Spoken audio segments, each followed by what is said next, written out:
Dichlorocarbene को आप क्या कहेंगे? इंटरमीडिएट है ना, रीमर-टीमन रिएक्शन का, याद होगी। तो बताएं ये डाइक्लोरोकार्बिन इलेक्ट्रोफाइल है या न्यूक्लियोफाइल?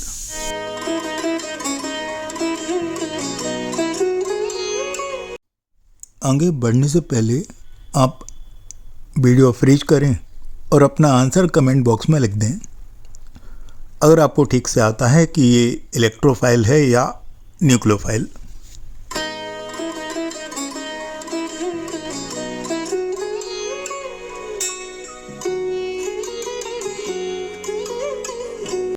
एक ग्लिम्स में देखने पर ये न्यूक्लियोफाइल लगता है और कभी कभी जल्दी में आंसर गलत भी हो जाता है। ये न्यूक्लियोफाइल नहीं है, ये एक इलेक्ट्रोफाइल है। और इलेक्ट्रोफाइल क्यों है? क्योंकि इसका ऑक्टेट कंप्लीट नहीं है और इसमें एक p ऑर्बिटल एम्प्टी है। तो रीमर-टीमन रिएक्शन जब होती है तो ये इलेक्ट्रोफाइल की तरह बेंजीन रिंग पर अटैक करता है और बेंजीन रिंग के एक पाई बॉन्ड को यूज करता है।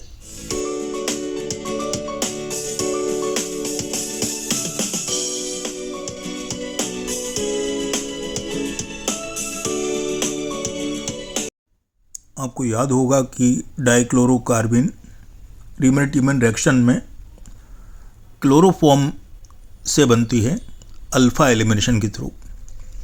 अब इलेक्ट्रोफाइल है ये क्योंकि इसमें ऑक्टेट इनकम्प्लीट है। मॉलिक्यूलर इलेक्ट्रोफाइल के बारे में भी आपको पता होना चाहिए, जैसे carbon dioxide, carbon monoxide, sulphur dioxide, sulphur trioxide, ये भी इलेक्ट्रोफाइल का काम करते हैं। और आपको याद होगा जब ग्रिग्नार्ड-डी की रिएक्शन कार्बन डाइऑक्साइड या कार्बन मोनोऑक्साइड से होती है तो ये CO2 या CO उस समय इलेक्ट्रोफाइल होते हैं। इसी टाइप से जब SO2 या SO3 बेंजीन रिंग से रिएक्शन करते हैं तो इलेक्ट्रोफाइल की तरह अटैक करते हैं।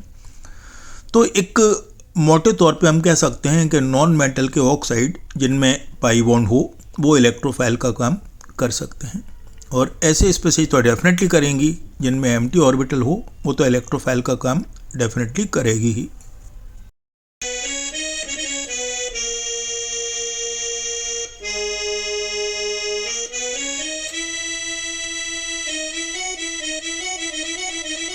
अच्छा, कोई ऐसी रिएक्शन आपको याद है जिसमें sulphur trioxide as an electrophile attack करती हो?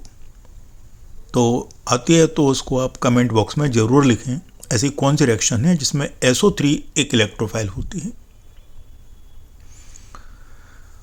कुछ रिएक्शन तो आपको मालूम ही है कि जब भी ग्रिग्नार्ड रिएजेंट के साथ कार्बन डाइऑक्साइड रिएक्शन करती है या बेंजीन के साथ रिएक्शन करती है और बेंजोइक एसिड बनता है तो उस समय CO2 एक इलेक्ट्रोफाइल होता है। याद है ना, ग्रिग्नार्ड रिएजेंट खुद न्यूक्लियोफाइल और CO2 इलेक्ट्रोफाइल। इसी टाइप से जब बेंजीन रिंग का कार्बोक्सिलेशन करते हैं तो बेंजीन रिंग खुद न्यूक्लियोफाइल होती है और कार्बन डाइऑक्साइड इलेक्ट्रोफाइल होती है। बेंजीन रिंग से बेंजल्डिहाइड भी इसी टाइप से बना सकते हैं।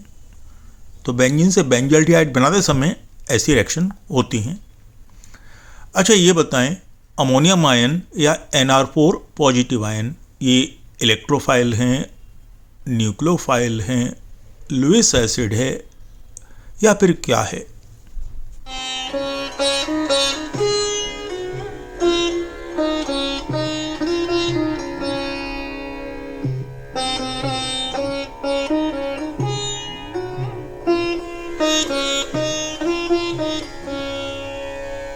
एक्चुअली अमोनियम आयन या टेट्रा एल्काइल अमोनियम आयन इनमें से कुछ भी नहीं है, ना इलेक्ट्रोफाइल ना न्यूक्लियोफाइल। तो पॉजिटिव चार्ज देख करके आप इलेक्ट्रोफाइल नहीं लिख देना, न्यूक्लियोफाइल तो आप नहीं लिखेंगे। तो it is neither electrophile NOR nucleophile. Electrophile क्यों नहीं है? क्योंकि इसमें कोई एम्प्टी ऑर्बिटल है नहीं और नाइट्रोजन की कोवैलेंसी फोर्स से आगे बढ़ नहीं सकती है, तो ये इलेक्ट्रोफाइल नहीं है। और लुईस एसिड भी नहीं है, हम इसे लुईस एसिड भी नहीं कह सकते क्योंकि कोई एम्प्टी ऑर्बिटल नहीं है, जो कि लुईस एसिड होने के लिए बिल्कुल एसेंशियल है।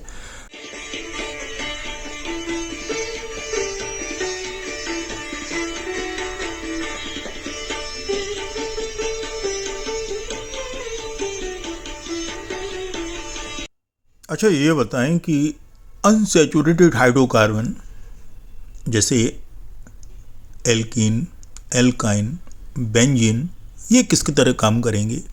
इलेक्ट्रोफाइल की तरह या न्यूक्लियोफाइल की तरह?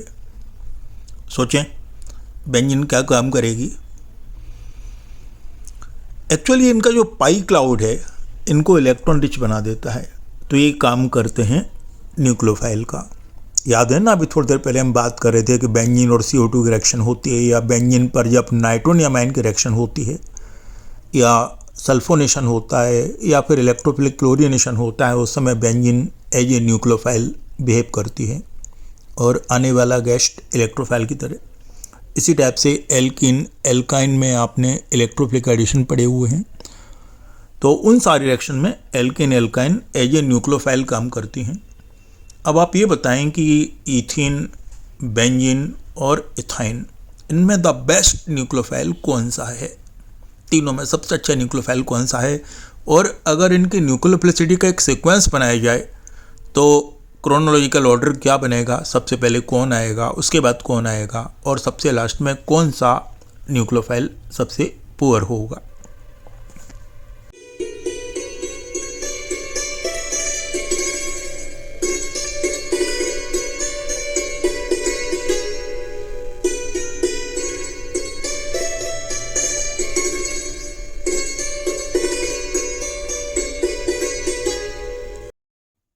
तो आपने अपना आंसर लिख दिया होगा। इनमें द बेस्ट न्यूक्लियोफाइल है ईथीन, क्योंकि ईथीन पर जैसे ही इलेक्ट्रोफाइल अटैक करेगा ये सबसे ज़्यादा स्टेबल कार्बोकैटायन बनाती है। अच्छा, एक और क्वेश्चन है कि जब हम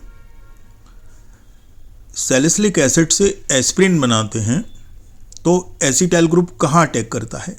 दो चॉइस होती हैं उसके सामने, OH या COOH। तो CH3CO ग्रुप के लिए बेटर न्यूक्लियोफिलिक सेंटर कौन सा है? OH ग्रुप या COOH ग्रुप? एसिटाइलेशन किस ग्रुप का होता है? और इसका आंसर भी लिखें। और एक और क्वेश्चन है लास्ट में, इथॉक्साइड आयन और 3 डिग्री ब्यूटॉक्साइड आयन, इनमें बेटर न्यूक्लियोफाइल कौन सा होता है? अगर इन दोनों को चॉइस मिले तो इनमें कौन ऐसा है जो न्यूक्लियोफिलिक सब्स्टिट्यूशन इजीली कर पाएगा, और कौन ऐसा है जो ज़्यादा स्ट्रॉन्ग बेस है? माने दो क्वेश्चन आपके लिए हो गए, इथॉक्साइड आयन और 3 डिग्री ब्यूटॉक्साइड आयन में कौन पावरफुल न्यूक्लियोफाइल है और कौन पावरफुल बेस है? तो इस क्वेश्चन का आंसर भी आप कमेंट बॉक्स में टाइप करके बताएं। और भी क्वेश्चन जो आप इनसे रिलेटेड पूछना चाहते हैं पूछ सकते हैं, कमेंट बॉक्स में लिख सकते हैं। अच्छा, ये बताएं न्यूक्लियोफिलिसिटी का मीनिंग क्या होता है? जब भी हम न्यूक्लियोफिलिसिटी वर्ड सुनते हैं तो हमें बेसिसिटी जैसा लगता है या डेंसिटी जैसा लगता है, पर उन दोनों से अलग है। एक्चुअली न्यूक्लियोफिलिसिटी का मतलब होता है इलेक्ट्रॉन रिच स्पीसीज कितनी इजीली कार्बन चेन के इलेक्ट्रॉन डेफिशिएंट सेंटर के साथ अटैच हो सकती है। तो एक टेंडेंसी है इलेक्ट्रॉन रिच स्पीसीज की जिसके थ्रू वो कार्बन चेन से अटैच होती है। जैसे आता है ना साइनाइड आयन एल्डिहाइड कीटोन के कार्बन पर अटैच हो जाता है, तो वो साइनाइड आयन न्यूक्लियोफाइल का काम करता है। तो ये कुछ इंपॉर्टेंट पॉइंट थे। एक और क्वेश्चन मैं दे रहा हूँ कि ऐसा कौन सा कॉम्बिनेशन है जिसमें कार्बन मोनोऑक्साइड डोनर और एक्सेप्टर दोनों का काम करती है? ये क्वेश्चन ऑर्गेनिक केमिस्ट्री से रिलेटेड नहीं है, इसका आंसर आपको सोच के लिखना है, क्योंकि आपको मालूम है कार्बन मोनोऑक्साइड दोनों काम करती है, माने इलेक्ट्रॉन डोनर भी है, इलेक्ट्रॉन एक्सेप्टर भी है, तो किस कॉम्बिनेशन में ये दोनों काम करती है?